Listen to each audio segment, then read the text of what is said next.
हरिः ओम्। दुःस्वप्ननाशनं धन्यं श्रोतव्यं च प्रयत्नतः। नरोऽत्र श्रद्धया युक्तश्लोकं श्लोकार्द्वमेव च पठते मुच्यते सद्यो शुपपातककोटिभिः। सतामेव प्रयोक्तव्यं गुह्याद्गुह्यतमं तु यत्। दुःस्वप्न को नाश करने वाली यह कथा धन्य है, इसे प्रयत्नपूर्वक सुनना चाहिए। जो मनुष्य श्रद्धा युक्त होकर इसका एक श्लोक या आधा श्लोक भी पढ़ता है, वह तत्काल ही करोड़ों से उपपातकों से छुटकारा पा जाता है। यह गुह्य से भी गुह्यतम वस्तु है, इसे सत्पुरुषों को ही सुनाना चाहिए। वाचयेद् राम भवने पुण्यक्षेत्रे च संसदि ब्रह्मद्वेषरतानां च दम्भाचाररतात्मनां लोकवंचकवृत्तीनां न ब्रूयादिदमुत्तमम्।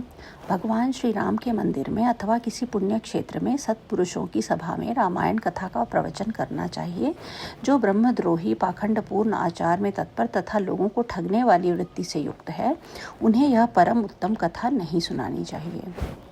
त्यक्तकामादिदोषाणां रामभक्तिरतात्मनां गुरुभक्तिरतानां च वक्तव्यं मोक्षसाधनम्। जो काम आदि दोषों का त्याग कर चुके हैं, जिनका मन राम भक्ति में अनुरक्त रहता है तथा जो गुरुजनों की सेवा में तत्पर है, उन्हीं के समक्ष यह मोक्ष की साधनभूत कथा वांछनी चाहिए। सर्वदेवमयो राम स्मृतश्चार्ति प्रणाशनः सद्भक्तवत्सलो देवो भक्त्या तुष्यति नान्यथा। श्री राम सर्वदेवमय माने गए हैं। वे आर्त प्राणियों की पीड़ा का नाश करने वाले हैं तथा श्रेष्ठ भक्तों पर सदा ही स्नेह रखते हैं। वे भगवान भक्ति से ही संतुष्ट होते हैं, दूसरे किसी उपाय से नहीं। अवशेनापि यन्नाम्नि कीर्तिते वा स्मृतेऽपि वा विमुक्तपातकस्सोऽपि परमं पदमश्नुते। मनुष्य विवश होकर भी उनके नाम का कीर्तन अथवा स्मरण कर लेने पर समस्त पातकों से मुक्त हो परम पद का भागी होता है। संसार घोर कांतार दावाग्निर्मधुसूदनः स्मर्तृणां सर्व पापानि नाशयत्याशु सत्तमाः। महात्माओं, भगवान मधुसूदन संसार रूपी भयंकर एवं दुर्गम वन को भस्म कर देने के लिए दावानल के समान हैं। वे अपना स्मरण करने वाले मनुष्यों के समस्त पापों का शीघ्र ही नाश कर देते हैं। तदर्थकमिदं पुण्यं काव्यं श्राव्यमनुत्तमं श्रवणात् पठनात् वापि सर्वपापविनाशकृत्। इस पवित्र काव्य के प्रतिपाद्य विषय वे ही हैं, अतः वह परम उत्तम काव्य सदा ही श्रवण करने योग्य है। इसका श्रवण अथवा पाठ करने से यह समस्त पापों का नाश करने वाला है।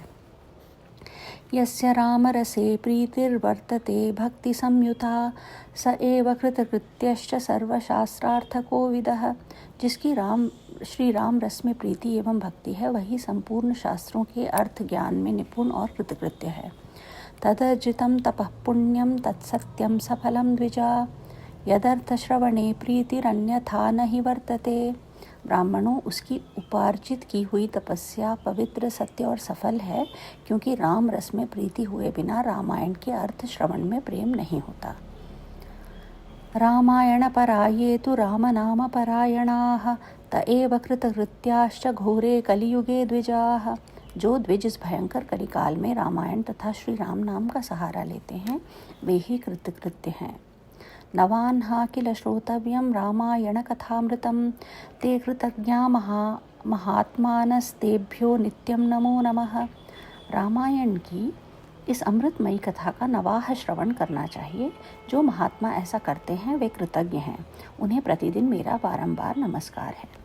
राम नामैव नामेव नामैव मम जीवनं कलौ नास्त्येव नास्त्येव नास्त्येव गतिरन्यथा। श्री राम का नाम, केवल श्री राम का नाम ही मेरा जीवन है। कलियुग में और किसी उपाय से जीवों की सद्गति नहीं होती। सूत उवाच एवं सनत्कुमारस्तु नारदेन महात्मना सम्यक् प्रबोधितः सत्यः परां निर्वर्तिमापः। सूत जी कहते हैं, महात्मा नारद जी द्वारा इस प्रकार ज्ञानोपदेश पाकर सनत कुमार जी को तत्काल ही परमानंद की प्राप्ति हो गई। तस्मात् शृणुध्वं विप्रेन्द्र रामायणकथामृतं नवान्हा किल श्रोतव्यं सर्वपापै प्रमुच्यते। अतः विप्रवरों, तुम सब लोग रामायण की अमृतमयी कथा सुनो। रामायण को 9 दिनों में ही सुनना चाहिए। ऐसा करने वाला समस्त पापों से मुक्त हो जाता है। श्रुत्वा चैतन्महाकाव्यं वाचकं यस्तु पूजयेत् तस्य विष्णुप्रसन्नः स्यात् श्रिया सह द्विजोत्तमाः। द्विजोत्तमों, इस महान काव्य को सुनकर जो वाचक की पूजा करता है उस पर लक्ष्मी सहित भगवान विष्णु प्रसन्न होते हैं। वाचके प्रीतिमापन्ने ब्रह्म विष्णु महेश्वराः प्रीता भवन्ति विप्रेन्द्रा नात्र कार्या विचारणा। विप्रेंद्रगण, वाचक के प्रसन्न होने पर ब्रह्मा विष्णु और महादेव जी प्रसन्न हो जाते हैं। इस विषय में कोई अन्यथा विचार नहीं करना चाहिए। रामायण वाचकाय गावो वासांसि कांचनम रामायण पुस्तकम च दद्याद वित्तानुसारतः। रामायण के वाचक को अपने वैभव के अनुसार गौ, वस्त्र, सुवर्ण तथा रामायण की पुस्तक आदि वस्तुएं देनी चाहिए। तस्य पुण्यफलं वक्ष्ये शृणुध्वं सुसमाहिताः न बाधन्ते गृहास्तस्य भूतवेतालकादयः तस्यैव सर्वश्रेयांसि वर्धन्ते चरिते श्रुते। उस दान का पुण्यफल बता रहा हूँ, आप लोग एकाग्रचित होकर सुने। उस दाता को ग्रह तथा भूत वेताल आदि कभी बाधा नहीं पहुँचाते। श्री राम चरित्र का श्रवण करने पर श्रोता के संपूर्ण श्रेय की वृद्धि होती है। न चाग्निर्बाधते तस्य न चौराधिभयं तथा एतज्जन्मार्जितैः पापैः सद्य एव विमुच्यते। सप्तवंशसमेतस्तु देहान्ते मोक्षमाप्नुयात्। उसे न तो अग्नि की बाधा प्राप्त होती है और न चौर आदि का भय ही। वह इस जन्म में उपार्जित किए हुए समस्त पापों से तत्काल मुक्त हो जाता है। वह इस शरीर का अंत होने पर अपनी 7 पीढ़ियों के साथ मोक्ष का भागी होता है। इत्येतद्वं समाख्यातं नारदेन प्रभाषितं सनत्कुमारमुनये पृच्छते भक्तितः पुरा। पूर्व काल में सनत कुमार मुनि के भक्ति पूर्वक पूछने पर नारद जी ने उनसे जो कुछ कहा था वह सब मैंने आप लोगों को बता दिया।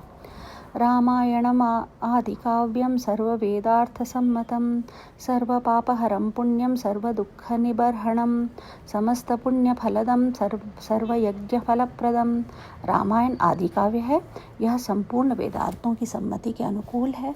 इसके द्वारा समस्त पापों का निवारण हो जाता है। यह पुण्यमय काव्य संपूर्ण दुखों का विनाशक तथा समस्त पुण्यों और यज्ञों का फल देने वाला है।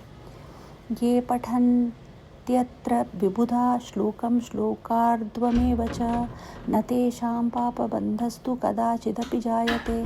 जो विद्वान इसके एक या आधे श्लोक का भी पाठ करते हैं उन्हें कभी पापों का बंधन नहीं प्राप्त होता।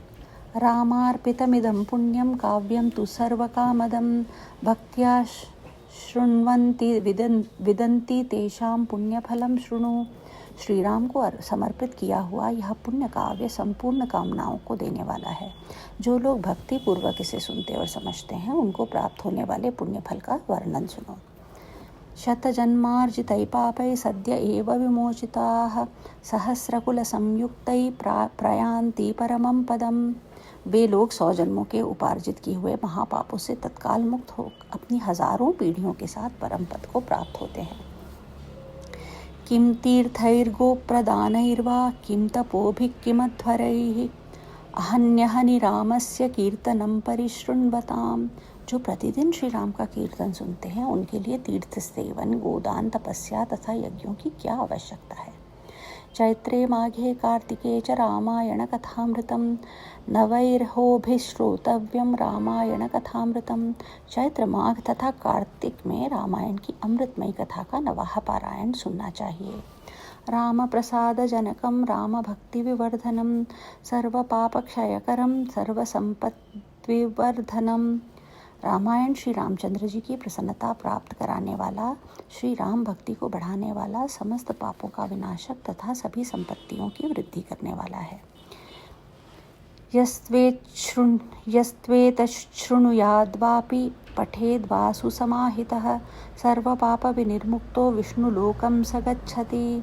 जो एकाग्रचित होकर रामायण को सुनता अथवा पढ़ता है वह सब पापों से मुक्त हो भगवान विष्णु के लोक में जाता है। इति श्री स्कंद पुराणे उत्तरखंडे नारद सनत कुमार संवादे रामायण महात्म्य फलानुकीर्तनम नाम पंचमोऽध्यायः। इस प्रकार श्री स्कंद पुराण के उत्तरखंड में श्री नारद सनत कुमार संवाद के अंतर्गत रामायण महात्म्य के प्रसंग में फल का वर्णन नामक पांचवा अध्याय पूरा हुआ। हरि ओम।